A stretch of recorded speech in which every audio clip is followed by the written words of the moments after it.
Avez-vous déjà pensé à ce qui se passe dans le monde invisible lorsque vous fermez les yeux pour prier? Moi, je l'ai vu. Et ce dont j'ai été témoin pendant des années m'a terrorisé d'une manière que je n'aurais jamais cru possible. Je m'appelle Patrick Smith. J'ai 52 ans. Je viens de Casablanca, au Maroc. Et pendant 17 ans de ma vie, j'ai consciemment servi les ténèbres en tant que sorcier. Je n'invoquais pas seulement des démons, je les voyais, je leur parlais, je recevais leurs instructions. Et l'une des choses les plus troublantes que j'ai apprises dans ce monde souterrain spirituel, c'était comment ils perçoivent les chrétiens lorsqu'ils prient. Ce n'est pas ce que vous pensez. Ce n'est pas comme on vous l'a enseigné à l'Église. La réalité est bien plus intense, bien plus violente, et en même temps, bien plus glorieuse que n'importe quel sermon que vous ayez jamais entendu. Lorsqu'un démon regarde un chrétien authentique en train de prier, il ne voit pas seulement une personne à genoux, il voit quelque chose qui le fait reculer de terreur. Mais lorsqu'il voit quelqu'un qui ne fait que répéter des mots vides, sans foi, sans onction, sans sainteté, c'est complètement différent. Et c'est précisément cette différence qui m'a fait remettre en question tout ce en quoi je croyais et qui, finalement, m'a conduit vers un parcours de libération qui a failli me coûter la vie.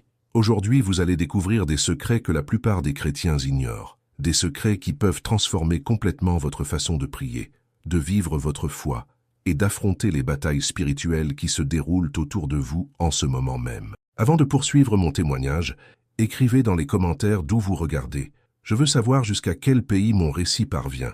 C'est important pour moi de savoir combien de vies ce message peut toucher, car ce que je vais partager n'est pas seulement de la théorie théologique ou de l'interprétation biblique. C'est une expérience vécue, observée, témoignée du côté le plus sombre de l'existence spirituelle. Ce que vous allez découvrir aujourd'hui est une révélation qui m'a coûté 17 ans de ma vie dans les ténèbres, d'innombrables nuits de rituels qui me laissaient épuisé physiquement et spirituellement, et une transformation radicale par la grâce de Dieu qui me fait encore aujourd'hui me réveiller en remerciant d'être vivant et libre. Cette connaissance vous aidera à comprendre pourquoi certaines prières semblent ne pas être exaucées, pourquoi certains chrétiens vivent constamment tourmentés, tandis que d'autres marchent dans la victoire, et surtout, ce qui se passe réellement dans la dimension spirituelle lorsque vous pliez les genoux et commencez à parler au Père. Si ce message touche votre cœur, pensez à laisser une offrande de Super Thanks. Chaque semence plantée ici apporte libération et vérité à des milliers d'âmes emprisonnées dans la pénombre spirituelle, des personnes qui sont exactement là où j'étais, pensant qu'il n'y a pas d'issue, qu'il n'y a pas d'espoir, que les ténèbres sont plus fortes que la lumière. Mon entrée dans l'occultisme n'a pas commencé par un pacte dramatique ou une expérience surnaturelle terrifiante. Elle a commencé par la curiosité. J'avais 21 ans, j'étudiais la philosophie à l'université, et je me sentais intellectuellement supérieur aux superstitions religieuses que je voyais autour de moi. Ma famille était catholique de nom, ce type de catholicisme qui va à la messe à Noël et à Pâques, mais qui au quotidien n'a aucune pratique spirituelle réelle. Je me considérais agnostique, peut-être même athée, mais fasciné par les questions existentielles profondes que soulevait la philosophie. C'est lors d'une conférence sur les religions comparées que j'ai rencontré Akira, un professeur invité qui parlait avec une étrange autorité des chemins alternatifs de connaissance. Après le cours, nous nous sommes rapprochés, et il m'a invité à ce qu'il appelait un groupe d'études ésotériques. J'ai accepté, pensant que ce ne serait qu'une autre expérience académique intéressante. Je n'avais aucune idée que je faisais le premier pas d'un voyage qui me mènerait vers des endroits de la réalité que la plupart des gens n'imaginent même pas qu'ils existent. Le groupe se réunissait les jeudis soirs dans une vieille maison du centre-ville. Nous étions 8 personnes au début, des étudiants universitaires, un avocat, une psychologue. Tous semblaient être des personnes normales, intelligentes, bien articulées. Les premières semaines ont été consacrées à des études théoriques, hermétisme, kabbale, gnosticisme, magie cérémonielle. Akira était un guide patient, répondant à nos questions avec un mélange de connaissances académiques et d'expériences personnelles qui me fascinaient. Mais il y avait quelque chose de plus dans ces rencontres, quelque chose que je ne pouvais pas encore identifier complètement. C'était une sensation que nous étions observés, non pas par des personnes, mais par des présences. Je pensais que c'était juste mon imagination, le pouvoir de suggestion. Jusqu'à la nuit où nous avons fait notre premier rituel, Akira a expliqué que nous allions ouvrir un portail de conscience à travers une cérémonie spécifique impliquant des bougies, de l'encens, des symboles dessinés au sol et des invocations dans des langues anciennes. Je me suis senti ridicule au début, répétant des mots que je ne comprenais pas, mais ensuite quelque chose a changé. La température de la pièce a chuté drastiquement. Les flammes des bougies ont commencé à bouger de façon contre nature, comme si elles étaient tirées par une brise venant d'en bas, pas d'en haut. Et puis j'ai vu, dans le coin de la pièce, une ombre plus dense que l'obscurité environnante, une forme qui semblait observer chacun de nous avec une intelligence froide et calculatrice. Akira a souri en voyant mon expression de choc. « Maintenant tu sais », dit-il simplement. « Fais maintenant, tu ne peux plus faire semblant que ce n'est pas réel. » Et il avait raison. À ce moment-là, toute ma vision matérialiste du monde s'est effondrée. Si ces entités existaient, quoi d'autre était réel que j'avais nié? Les mois suivants ont été d'immersion totale. J'ai appris qu'il existe des hiérarchies complexes dans le monde spirituel des ténèbres, que différentes entités ont différents objectifs et pouvoirs, qu'il y a des protocoles spécifiques pour les invoquer et travailler avec elles. J'ai appris les pactes, les échanges d'énergie, comment offrir des sacrifices qui n'étaient pas nécessairement du sang animal, mais d'autres choses, du temps, de la santé, des relations, la paix de l'esprit. Chaque chose que vous désirez dans le monde matériel a un prix spirituel. C'est quelque chose que les gens qui jouent avec l'occultisme récréatif ne comprennent pas.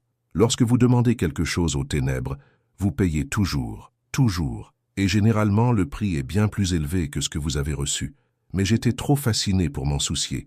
J'ai découvert que j'avais une aptitude naturelle pour ce qu'on appelle la vision spirituelle. Alors que d'autres dans le groupe avaient besoin d'états de conscience altérés profonds pour percevoir les entités, je les voyais avec une relative facilité. Akira a commencé à me former spécifiquement, voyant en moi un potentiel qu'il appelait « pont naturel entre les mondes ». À 24 ans, 3 ans après mon premier contact avec le groupe, je dirigeais déjà mes propres rituels et j'avais ma propre équipe d'entités qui me servait. J'offrais des consultations, je faisais des travaux pour des gens qui payaient bien, je résolvais des problèmes que la réalité matérielle ne pouvait pas résoudre. L'argent a commencé à affluer, l'influence a commencé à croître. Je me sentais puissant, spécial, illuminé, mais il y avait un vide croissant en moi qu'aucun rituel, aucune manifestation de pouvoir, aucune somme d'argent ne pouvait combler, et les entités avec lesquelles je travaillais ont commencé à exiger de plus en plus. Ce qui au début était de petites offrandes est devenu des demandes constantes. Mon sommeil est devenu fragmenté. Les cauchemars sont devenus routiniers. Je me réveillais régulièrement à 3 heures du matin, sentant des présences dans ma chambre, entendant des voix qui chuchotaient des instructions, des menaces, des promesses. C'est durant cette période, alors que j'étais complètement empêtré dans les ténèbres, que quelque chose d'inattendu s'est produit. Une cliente est venue me voir pour demander de l'aide pour détruire une personne qui gênait ses affaires. Ce type de travaux était relativement courant pour moi. J'invoquerais des entités spécifiques, je dirigerais des énergies négatives, je créerais des situations pour nuire à la cible. Mais quand elle m'a dit le nom de la personne, j'ai immédiatement su que quelque chose était différent. « C'est un pasteur évangélique », dit-elle avec dédain. Il convainc mes employés de quitter leur travail, disant que je suis impliqué dans de mauvaises choses. Elle avait raison, bien sûr. Mais ce qui m'a intrigué, c'était la réaction des entités lorsque j'ai commencé le rituel cette nuit-là. Normalement, quand j'ouvrais les portails et invoquais mes guides, ils apparaissaient rapidement, impatients de travailler, surtout quand il s'agissait de nuire à quelqu'un. Mais cette fois, c'était différent. Ils sont venus, mais ils étaient agités, presque nerveux. Le principal d'entre eux, une entité qui se présentait comme Légion et qui avait une présence particulièrement intimidante, m'a dit quelque chose qui a planté la première graine de doute dans mon esprit. « Cet homme est couvert », dit-il d'une voix qui semblait venir de plusieurs bouches en même temps. « Nous ne pouvons pas le toucher directement. Nous devons créer des circonstances, travailler indirectement, à travers d'autres. » J'étais intrigué. Pourquoi? Il n'est qu'un humain comme n'importe quel autre. La réponse que j'ai reçue m'a fait m'arrêter un long moment. Il n'est pas seul. Quand il prie, il y a une lumière qui nous brûle. Quand il invoque le nom, nous sommes forcés de reculer. Il a une couverture. Je n'avais jamais entendu les entités parler ainsi de quelqu'un. Avec colère, oui, avec désir de détruire, constamment. Mais avec ce type de respect craintif, jamais. Et cela a éveillé en moi une curiosité qui serait le début de ma fin dans les ténèbres. J'ai commencé à observer les chrétiens, pas tous, mais spécifiquement ceux que les entités évitaient ou dont elles parlaient avec ce même ton de prudence.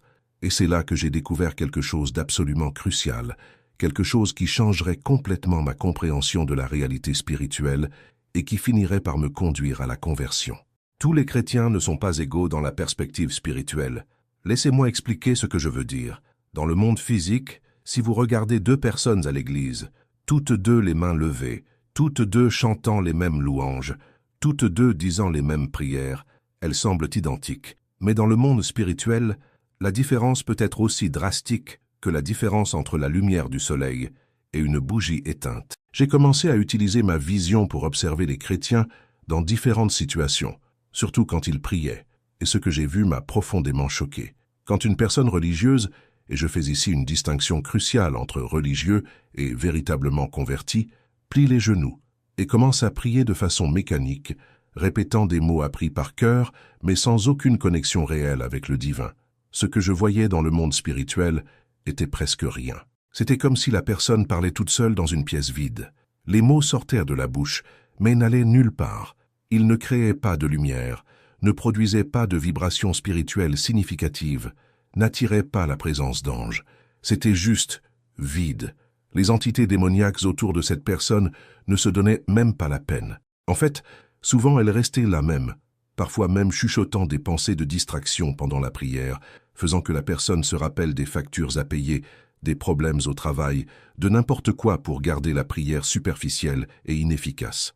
Mais quand un chrétien authentique commençait à prier, et je parle de quelqu'un qui avait vraiment une relation vivante avec Dieu, qui vivait dans la sainteté, qui non seulement professait la foi, mais la pratiquait, la différence était comme la différence entre la nuit et le jour. La première chose qui se passait était un changement dans l'atmosphère spirituelle autour de la personne. C'est difficile à décrire en mots physiques, mais c'était comme si l'air spirituel devenait plus dense, plus chargé, puis commençait à apparaître une lumière. Pas une lumière physique que vos yeux naturels verraient, mais une luminosité spirituelle qui émanait de la personne, surtout de la région de la poitrine et de la tête. Plus intense était la prière, plus authentique était la connexion, plus brillante devenait cette lumière. Et cette lumière avait une qualité qui était absolument insupportable pour les entités démoniaques. Elles reculaient immédiatement, comme si elles étaient brûlées. Certaines sifflèrent de douleur, d'autres disparaissaient simplement, fuyant vers des endroits plus sombres où cette lumière ne pouvait pas les atteindre. Mais le plus impressionnant n'était pas seulement la lumière, c'étaient les présences qui venaient avec elle. Quand un vrai chrétien priait avec foi et autorité, surtout quand il invoquait le nom de Jésus-Christ et le pouvoir de son sang, commençaient à apparaître d'autres entités.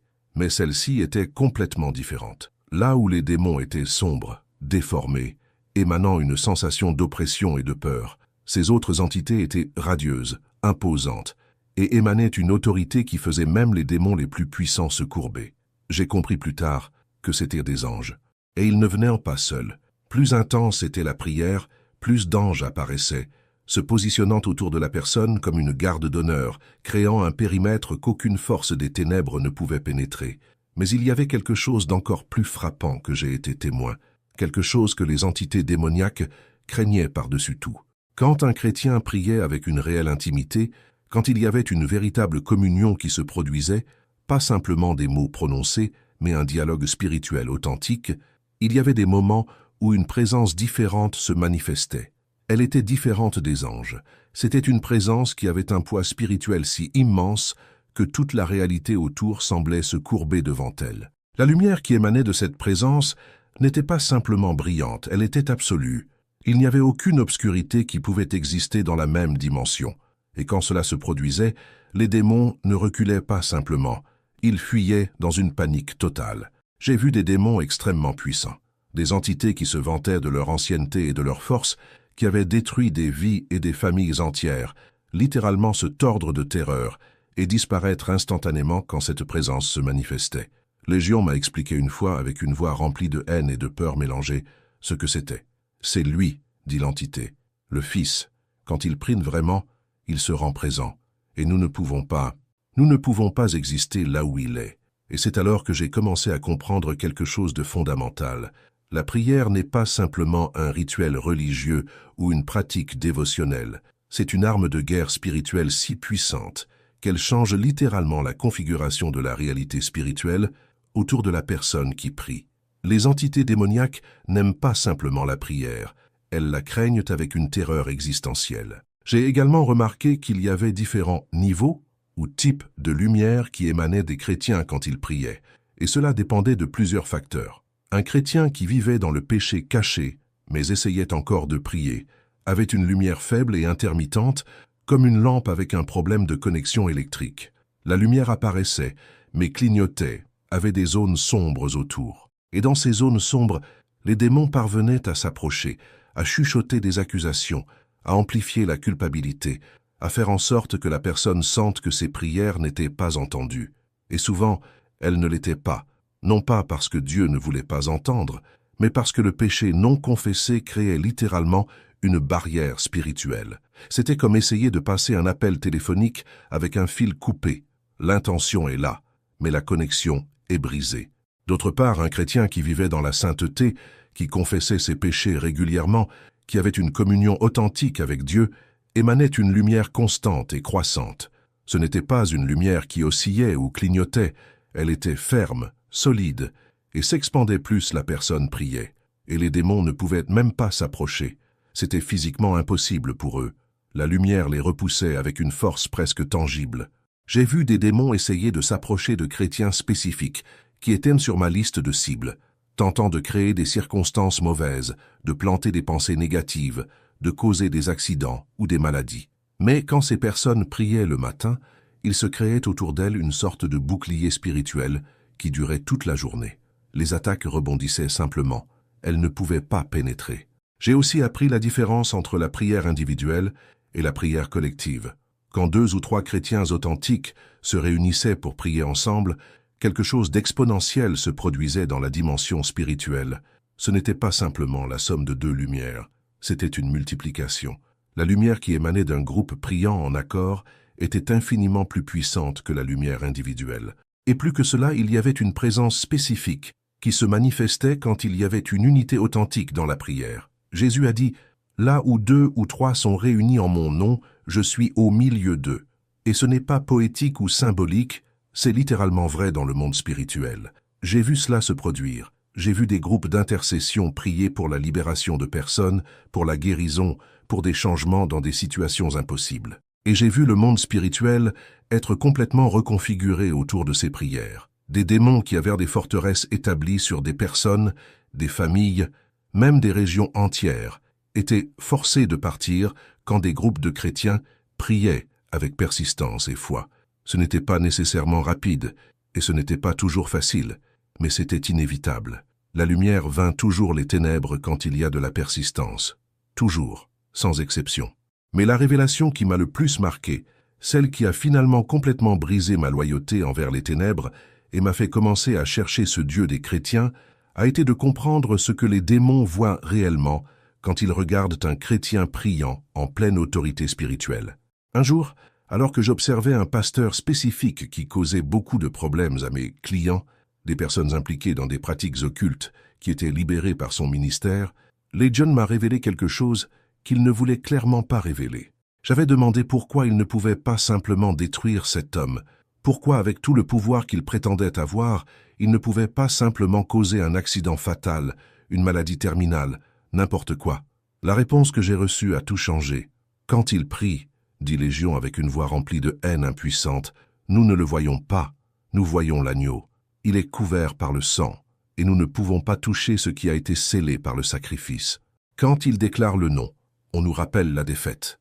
Quand il invoque l'autorité qui a été donnée, nous sommes forcés d'obéir parce que cette autorité est réelle, elle est légale, elle est établie par la structure même de la réalité spirituelle. Il n'opère pas dans son propre pouvoir. Il opère dans le pouvoir de celui qui nous a vaincus sur la croix. Ces paroles sont restées en écho dans mon esprit pendant des jours.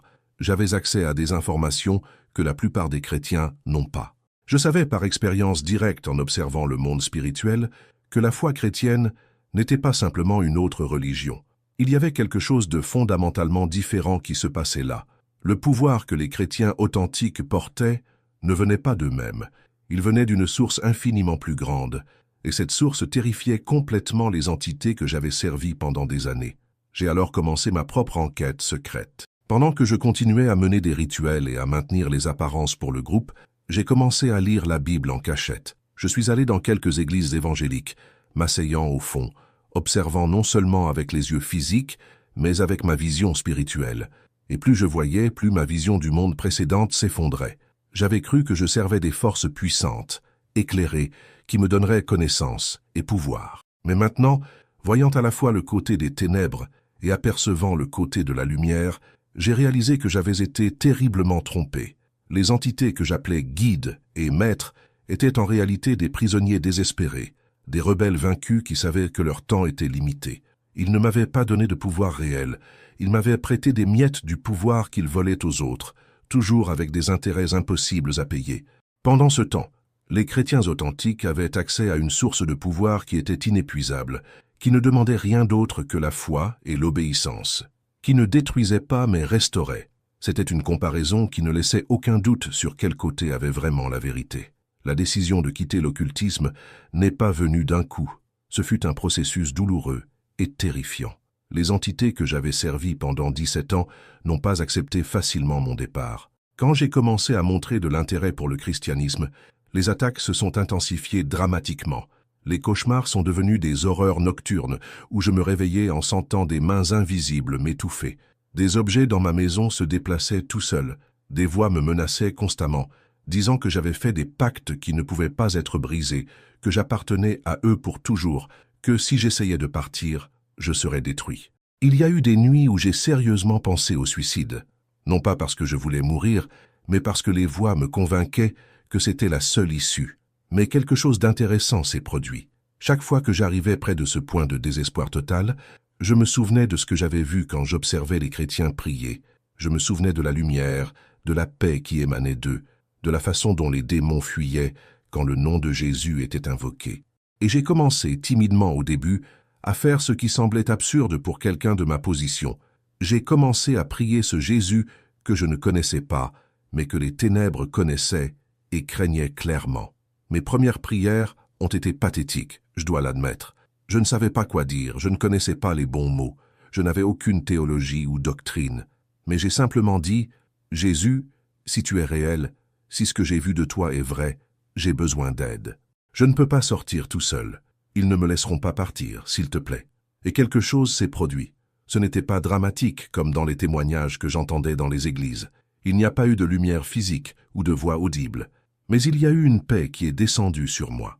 Une paix qui n'avait pas de sens rationnellement, étant donné le chaos qu'était ma vie. Et pour la première fois en des mois, j'ai dormi une nuit complète, sans cauchemar. Le lendemain, j'ai réussi à entrer en contact avec ce pasteur que j'avais été engagé pour maudire des mois auparavant. Ce fut l'une des choses les plus difficiles que j'ai jamais faites.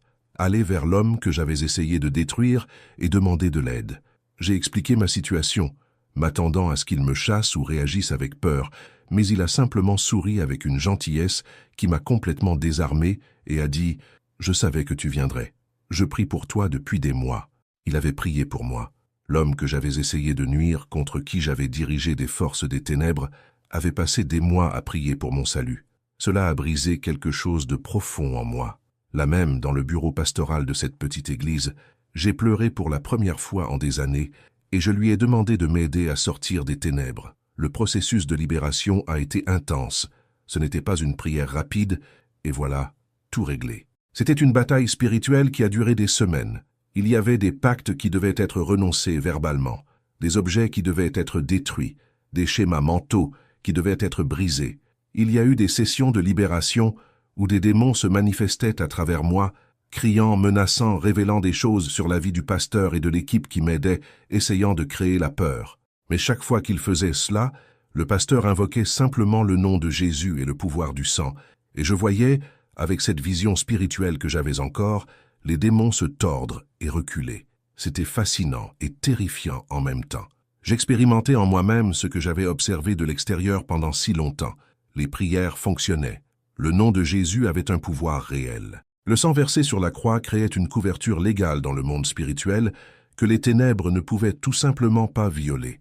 Chaque entité qui devait partir disait des variations de la même chose. « Je dois partir. » Il a invoqué l'autorité. « Je ne peux pas rester. » C'était une confirmation absolue de tout ce que Légion m'avait dit des mois auparavant. Les chrétiens ont vraiment l'autorité, mais la plupart ne le savent pas ou le savent théoriquement, mais ne l'exercent pas pratiquement.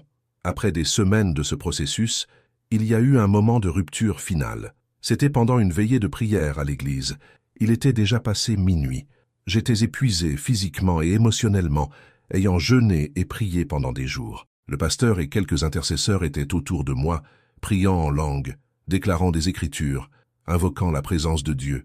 Et puis c'est arrivé. J'ai senti comme si quelque chose d'immense et de lourd, qui était sur moi depuis des années, se détachait simplement et partait. C'était physique, tangible. J'ai respiré profondément et c'était comme si c'était la première respiration complète en 17 ans. L'oppression constante qui était devenue si normale que je ne la remarquais même plus a simplement disparu, et à sa place est venue une légèreté, une liberté, une paix qui était si profonde que j'ai commencé à pleurer de façon incontrôlable. Ce n'étaient pas des larmes de tristesse ou de peur, c'étaient des larmes de soulagement, de gratitude, de joie pure. J'étais libre, vraiment libre. Les chaînes invisibles qui me retenaient avaient été brisées. Et quand j'ai ouvert mes yeux spirituels pour voir ce qui se passait autour de moi, j'ai vu ce que j'avais observé tant de fois auparavant chez les autres, mais qui m'arrivait maintenant. Il y avait de la lumière, il y avait des anges, il y avait une présence glorieuse qui remplissait tout l'environnement, et il n'y avait aucun démon en vue. Tous avaient fui. Je n'étais plus leur territoire. J'avais changé de royaume. Dans les jours et les semaines qui ont suivi, j'ai commencé à comprendre de manière expérientielle beaucoup de choses que je n'observais auparavant que de l'extérieur. J'ai commencé à prier régulièrement et j'ai découvert que mes propres prières créaient maintenant cette lumière que j'avais vue chez d'autres chrétiens. Au début, elle était faible, inconstante, parce que j'étais encore en train d'apprendre, j'avais encore tant de domaines brisés de ma vie qui avaient besoin de guérison et de restauration. Mais elle grandissait, et plus je lisais la Bible, plus j'adorais, plus je me repentais de péchés spécifiques et les confessais, plus cette lumière spirituelle devenait brillante. Il y avait des moments pendant la prière où je pouvais sentir la présence de Dieu de manière si tangible qu'elle était presque physique. Et dans ces moments, je me souvenais de ce que Légion avait dit. Quand il prie vraiment, il se rend présent. C'était exactement ce qui se passait. La prière authentique attirait la présence de Dieu et cette présence changeait tout. J'ai aussi commencé à comprendre pourquoi tant de chrétiens semblent vivre des vies spirituellement vaincues, malgré leur accès à un pouvoir si immense. Le problème n'est pas le manque de pouvoir disponible. Le problème est le manque de connexion authentique avec la source de ce pouvoir. C'est comme avoir une maison pleine de lampes, mais ne jamais allumer l'interrupteur. Le pouvoir est là, disponible, mais il n'est pas accédé. Et cela se produit pour plusieurs raisons. Premièrement, le péché caché et non confessé crée littéralement une interférence dans la connexion spirituelle. C'est comme du parasitage sur une ligne téléphonique. Vous pouvez parler, mais le message ne passe pas clairement.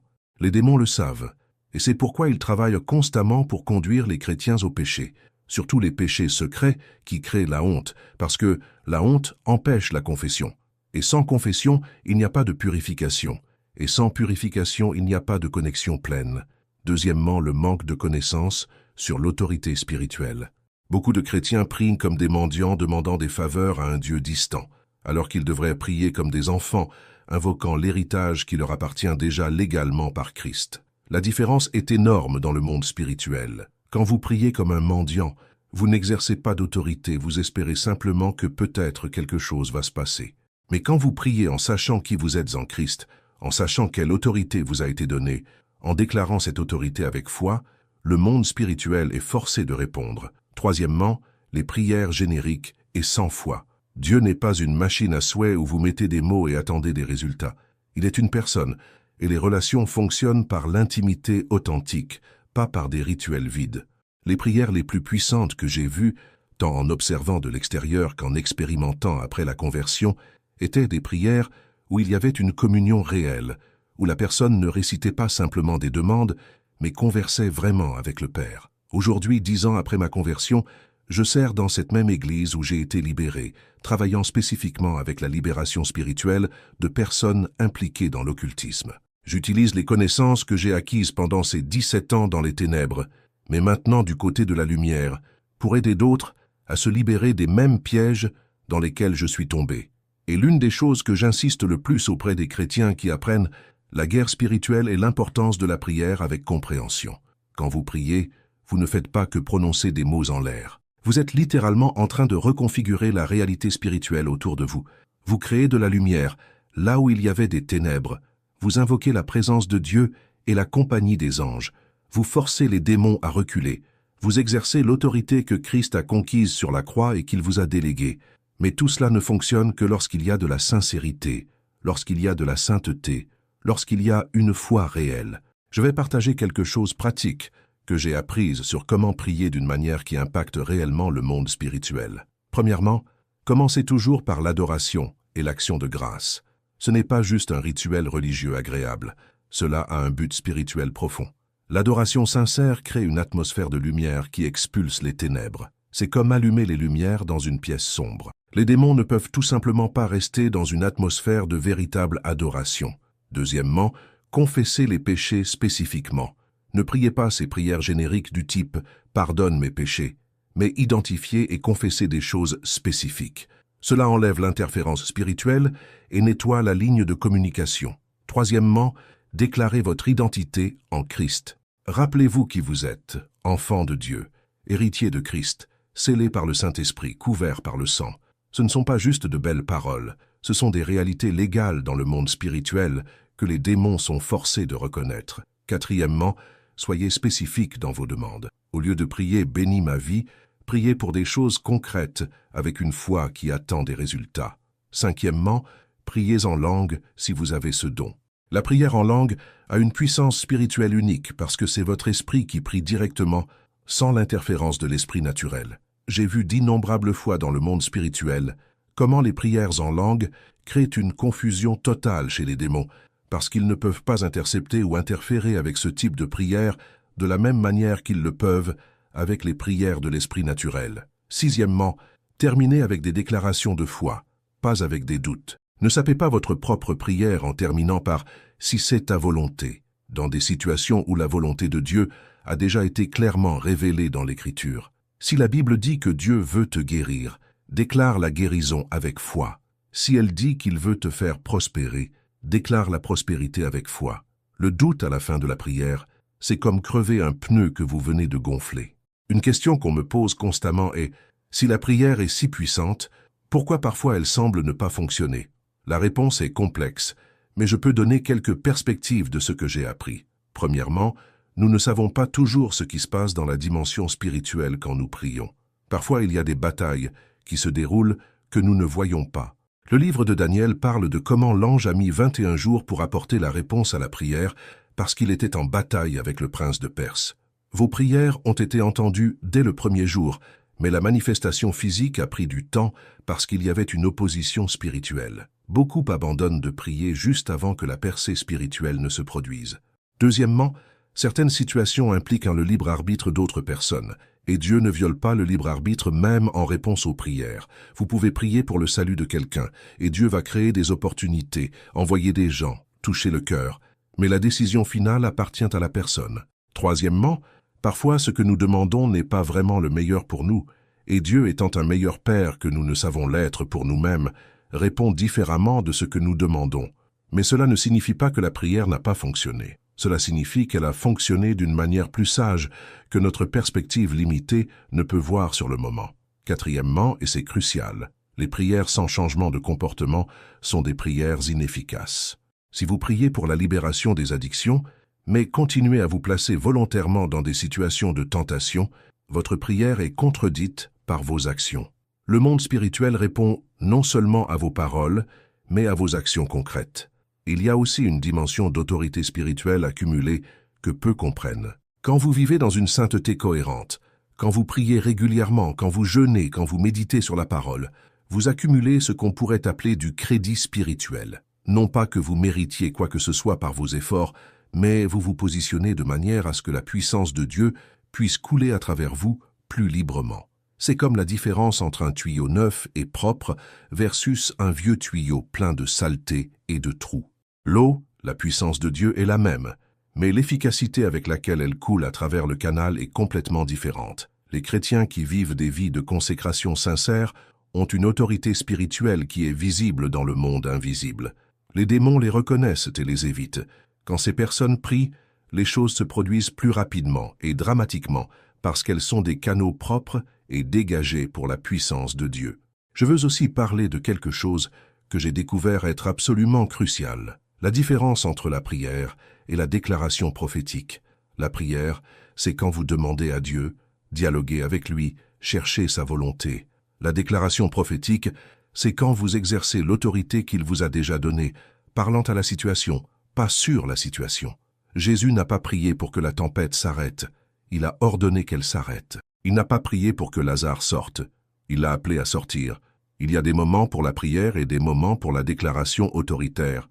Les chrétiens matures comprennent la différence et savent quand utiliser chacun. Dans le monde spirituel, quand un chrétien avec une autorité réelle déclare quelque chose avec foi, basé sur la parole de Dieu, cela crée des ondes dans la réalité spirituelle. C'est comme donner un ordre légal qui doit être exécuté. Les démons détestent cela parce qu'ils sont forcés d'obéir. Ils vont essayer de vous faire douter. Ils vont créer des circonstances qui contredisent votre déclaration. Ils vont chuchoter que rien ne change. Mais si vous maintenez votre déclaration avec une foi inébranlable, la réalité physique doit finalement s'aligner avec la réalité spirituelle que vous avez déclarée.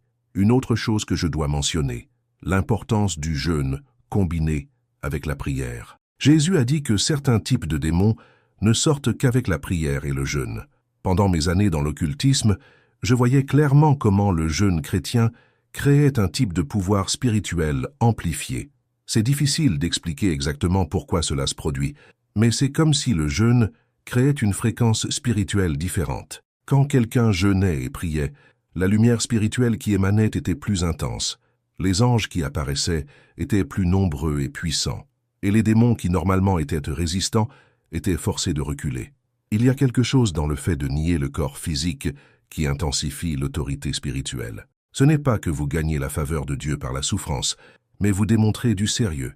Vous créez un espace spirituel, vous enlevez les distractions physiques qui normalement diluent la concentration spirituelle.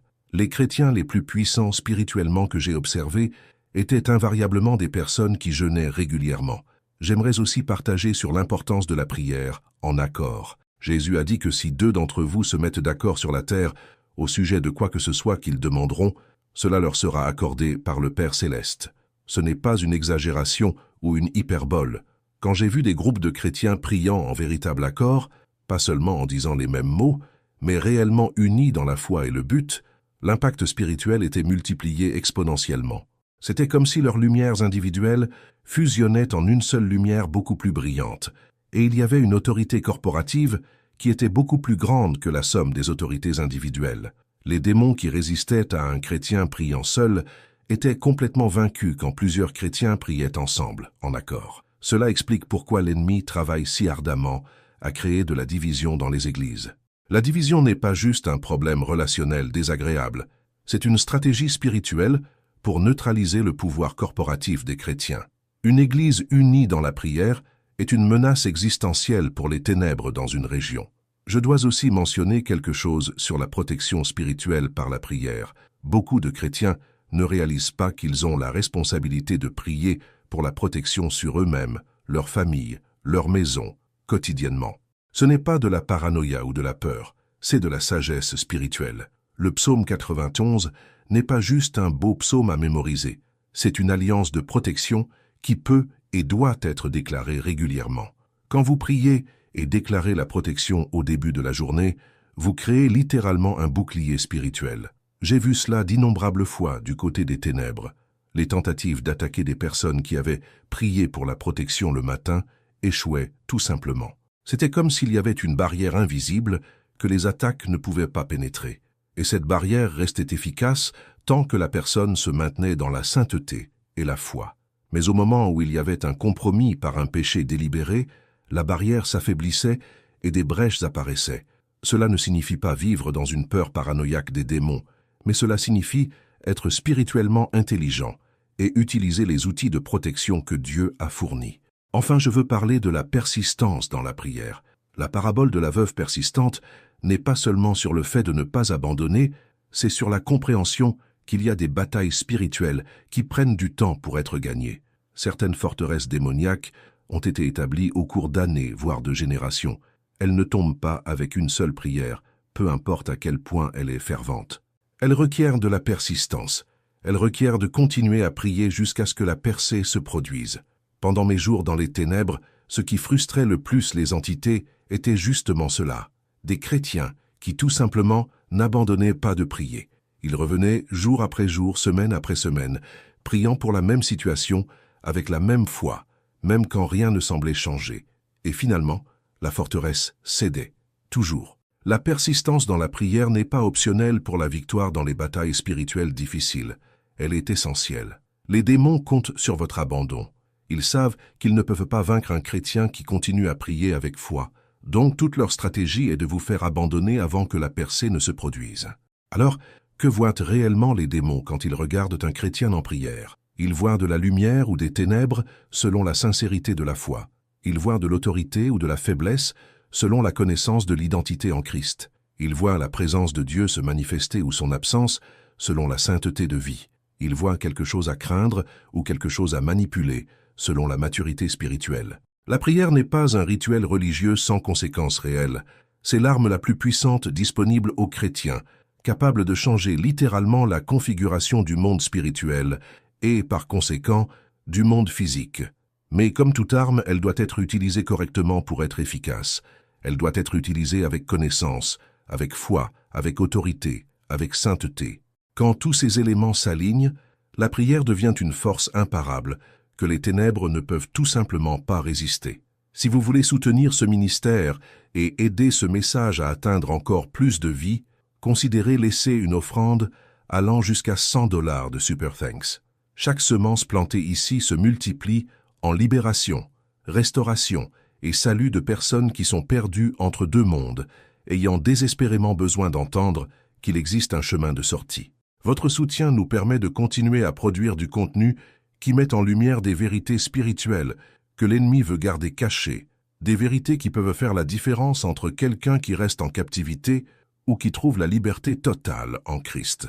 Si la contribution financière n'est pas possible, simplement partager cette vidéo dans vos groupes et réseaux sociaux contribuera déjà immensément.